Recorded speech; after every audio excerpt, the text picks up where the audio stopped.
Hello there, Ray here, and today guys I'm going to show you an updated version of the Iron Farms. If you guys seen the last snapshot review, you guys will know that they changed Iron Golem farms so that you'll have to have the villagers sleep as well as work in their workstation.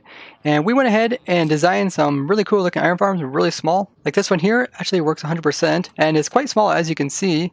I'll be showing you guys this design as well as a bunch of other designs we came up with, and also talk a little bit about how it works. So this design here, you can see it's very similar to my last design, where we kind of have the minimum amount of villagers needed. So we got 3 villagers here, and you see that they all got some beds. There's 3 beds, and there's 3 workstations here as well. We also got 1 zombie, and he is either name tagged or holding items so you don't despawn. We got a spawning platform, which is up here. This is where they can spawn. We also got a killing system, which is right here, the lava. And we also have a collection system, which is this hopper minecart going around and putting the loot into this chest right here. Now one thing that's different from an old design, you see they got more spawning space around here. Manrock came on with us and he designed this design look like a balloon, and his looked more like a balloon than this one did, and he called it the iron balloon, and it looked really cool. And with those extra spawning spaces, you can actually pretty much get 100% of the spawns just by having these 8 spawning spaces around here. So it's just as efficient as that design I showed that had that huge water platform, but it's considerably smaller. So the main change that they made last time is that they made it so that the villagers have to be able to work pretty much about once a day, as well as sleep about once a day. And for the villagers to call in iron golems, they have to be panicking. So this villager here, if I turn on F3 plus B, this is their hitboxes, so you can see their red line. This is where their eyes are at. So his eyes have to see this zombie's eyes, and therefore he is panicking. And every time he's panicking, he's calling in an iron golem. Now there is 3 villagers technically here, but only one of the villagers has to actually see the zombie and be panicking. So the biggest problem is that if the villager is panicking, he is not going to be working his workstation and he's not going to be sleeping. So the way that we overcame this is that we just have a little daylight sensor over here that updates every so often, and it just flicks this trapdoor for a short period of time. And this will give the villager enough time to work in his workstation throughout the day. And the same thing goes for night. So if I set it to night, you see the villagers go in the bed over there, and then throughout the night this trapdoor will just flicker, because the day will go through different stages, and that's what cause different updates to this daylight sensor over here. So every time it increases its power, it's just going to take in a signal through this observer, come over here and flick this trapdoor. And then as you can see, as it flicks throughout the night, there'll be a chance for the villager here to sleep in the bed. Now as soon as he sleeps in the bed, he is immediately actually woken up again, because when he sleeps, I can go ahead and show you guys. When he sleeps down like this, he actually can see the zombie. So his hitbox is like right in here, and he can come across and he can actually see this zombie over here. And even if this was open, same thing, he would see the zombie. And this actually scares him out of the bed. And this is a good thing. That way he is constantly calling the iron golem to produce more iron. If they're sleeping at night, they're obviously not panicking, and therefore they wouldn't be calling in iron during the nighttime. So this farm works not only in the daytime, it also works at night too. So you can get iron 24/7, which is really cool. Now this design wasn't that easy to build up. We went through a lot of different models, which I'll show you over there. The hardest part about the change that they made is trying to get the villagers and zombies not to see each other long enough so the guy can do his working in his workstation as well as sleeping. And for a really small setup like this, the best way we found out is just having some updates being sent to a trapdoor that kind of flickers it, and then this will just give the villager a chance to sleep, as well as work in his workstation. Now the villager is not always checking to go to bed or go to his workstation, so just by flicking it a few times, over time he'll eventually sleep. And since we don't have to have the villager sleep at any specific time, we don't have to worry about if it takes all night for the villager to sleep. As long as he sleeps about once per day, it's good, as well as work in his workstation about once per day. Now as that's kind of a fun challenge, we went ahead and tried to build this in a kind of a 3x3 footprint, but you could go ahead and stretch this out to be a little bit larger. We went ahead and put in some walls here just to prevent the iron from flying out, but you can actually remove those walls and it would be a 3x3 footprint. You can see it works excellent. We're getting tons of iron golem spawns. It's very simple. The materials to build this, you can see, aren't anything too hard. We got just a little bit of lava, hopper minecart, some hopper, some chests. Getting 3 villagers as well as a zombie might be kind of difficult. You don't have to build this in the air like we did. You can build this down in the ground too. You just need to make sure you poke a hole so the skylight can get at least to this daylight sensor down here. So skylight doesn't have to come directly above the daylight sensor to actually work. It could come in from the side too, and it will still cause the sensor to activate. We have the zombie here just sitting in a cauldron with a trapdoor, and we have another trapdoor up here. The reason why we have 2 trapdoors is because when villagers get out of their beds, they can kind of search around the bed looking for some blocks to stand on. And if we don't have this trapdoor here, then they think they can fit inside this area, and then they'll just hop in with a zombie. That's also why we have a block up here. So if this flickers, they don't think that they can hop into this area. Because if they think they can fit, they'll just go ahead and hop into that area, even if there's a zombie over there. And then you can see we just got 3 beds here, and we got 3 workstations. Over here we just use cauldrons because they're blocks and not tile entities, so just a little bit less leg. And if I go ahead and set it to morning again, you'll see these guys will hop on their bed and they'll just be set inside of their workstations because they really have no other place to be set on. So they just get put directly inside of whatever block is above them.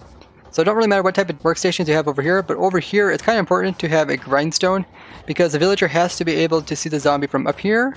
So he has to be able to see from here down to there, as well as when he's in the bed. So from in the bed he has to see from here over to here. The grindstone is nice and short, so you can get that good angle of view. Try a couple other different types of blocks, and he wasn't able to see the zombie. But there's really not that much to it, as you can probably see. It's just a little 3x3 footprint. And yeah, it produces tons of iron. I just went ahead and started this up already just during recording. We see already got almost a stack of iron just from recording. And you could decorate this and put this up in the sky, or you can, like I said, put it down in the ground, which is probably easier because getting a zombie up here and villagers up here would be kind of annoying. Unless you had another portal and push villagers into another portal and then into the nether and then back out. And that's actually a very useful trick to transfer mobs up high in the sky. So you use another portal kind of to link the 2 dimensions, so you can skip a lot of Y levels. But getting the villagers into the system isn't too hard. I'll go ahead and show you guys. So let me just remove these guys. So what we want to do is just wait until it's night, and then you just want to put the villagers kind of close to it. So push your villagers like on a block like this, and then they'll just hop into the beds. And then same goes for like this side here. Just push your villagers into this area, and then they'll hop into that bed. And then he will immediately get scared again and pop back out again, because that's how it's supposed to work. Now if you do put this in the ground, you just want to make sure that all the sides are covered up so the villagers don't think they can walk off. So currently they're not going to walk off because they would die. But if you had like this by land, then they just hop off and hop onto land. So either got to put this up in the air so they don't jump down to the ground, so at least 8 blocks off the ground, or put it into the ground with solid walls so the villagers won't be able to escape. Same thing goes for the zombie. Currently he can't go anywhere, so he just kind of sits there. Now you can go ahead and just put in solid walls around the outside. You can see the iron golems are still able to spawn inside of these solid walls that we have along here. So this whole thing could be underground as long as you have a hole that goes to the daylight sensor. And one thing we did notice is the iron golems can pretty much spawn inside of blocks too. So if you actually had this upside down like this top piece here, even though it's covered up by this block, they'll still try to spawn on top of that. So you have to make sure your stairs are facing this direction. Now the bottom stairs just to prevent items from getting popped out of the system, and the slab on top is to prevent the iron golem from hopping up on top of the stair, because he's just like a player. He can kind of hop up on top of this since he spawns directly inside this block, and then he could actually move away from lava and not take any damage from it. Now they actually changed the way that entities interact by being inside of blocks. This is something I personally complained to Grum about, and I'll try to show you the difference. So the way that used to be, if an entity went halfway into the stair block, it would bump up against the side and wouldn't be able to be pushed all the way through this way. So let me kind of show you that. So if I summon a hopper minecart here, partly into it, the actual hitbox of the stair used to be able to hold that minecart from going all the way through. Then in 1.13 they changed it so that once the entity is inside the block, it can go all the way through it no matter what type of hitbox it has. And after seeing this, I knew that you could do a really special trap. So I made a player trap where players can walk into it, but they can't leave it due to this change that they made. And I sent it to Grum, and Grum's like, well, I'll look into it and I'll try to get it fixed. But it looks like they did fix it, because look now. We got a minecart, he's partly inside. I try to push it all the way through. You see he's unable to go through this entire block. And this is actually really cool, because this allows us to do more things, like I can actually align a minecart by using this. And since there's tons of blocks with tons of different types of hitboxes, as I showed in previous videos, it's extremely useful for aligning different types of entities. So you might be wondering, how does this work with our iron golem farm? Well, it actually does help, because as you see here, we got a stair and we got a block over here. And when the iron golem is summoned in right here, I can summon in one for you guys.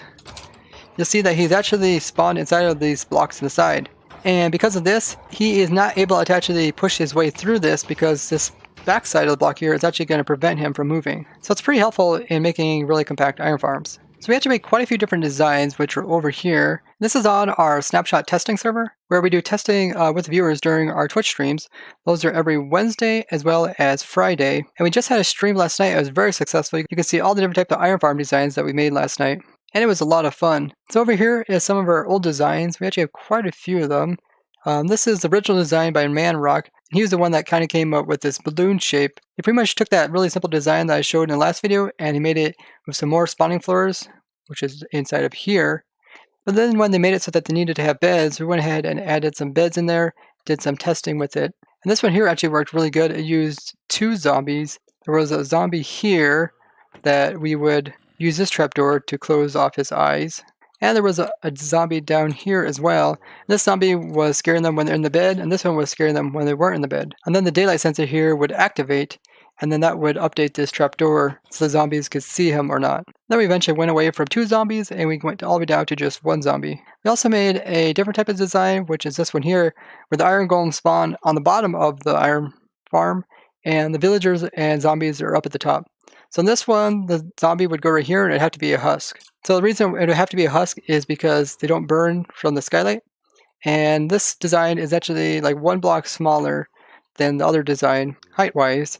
And then the villagers would go over here. So we set it to night. We'll go ahead and put the villagers in. And you can kind of see how it works. Sort of the same type of deal where the trapdoor will close, and then the villagers can kind of sleep. And then they can also work on their workstations. But obviously getting this set up is a little bit more difficult in survival. You have a lot of different things like end rods and stuff that are trying to hold stuff in very precise locations. We also made sub-designs that use like water to move the iron golems across into the lava source. But this wasn't really that much better since it has the same amount of spawning space, but it's a little bit larger. But it does do a little bit better job at collecting all the iron. And since the iron falls in the corner, hopper minecarts that are underneath aren't able to pick it up. But this design is also a little bit shorter. The guys are also working on some other designs, like Techman over here came up with a really cool design where instead of having the zombie hidden away from the villagers, he just has the villagers bobbing up and down in water, so they eventually don't see the zombie at some point of time, and then they'll do their working in their workstations as well as going to bed. And he also has a nice little collection system up here, and by having the rails like this, then the hopper minecart is actually able to pick up iron that does fall in the corners. And over here we're testing with the actual system that would work in a 3x3 area with having the 100% iron pickup system. But it's more just for fun, trying to figure out how to compact it, and it's not really something you would do in survival. But the way you would do it is you would put in the rails kind of like this, and then you would push a rail over top of these other rails, and then when this rail goes over top, it would cause this one to slant. And then you put these rails in a square, so then they all kind of push the minecarts in a circle. And that way you can actually do it without having any blocks outside of a 3x3 area. But it's more just for the fun of compacting stuff.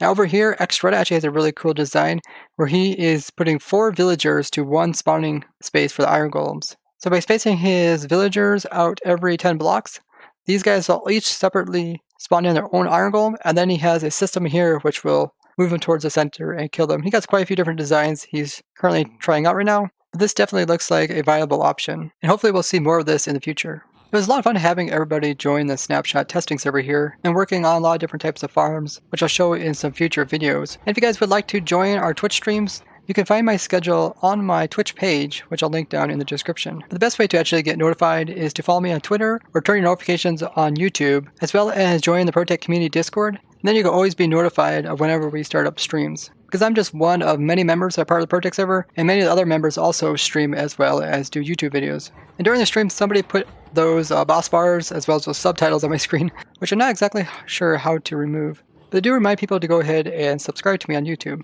A simple and compact iron farm for versions 1.14.3. And if you guys would like to look at this farm in more detail, the world download will always be down in the description. And if you guys did enjoy this iron farm, be sure to go ahead and show the video with a like, as well as don't forget to go ahead and subscribe. And if you have any questions about the iron farm, go ahead and ask us down in the comments. And as always, I'd like to thank you guys for watching, and I'll see you guys in the next one.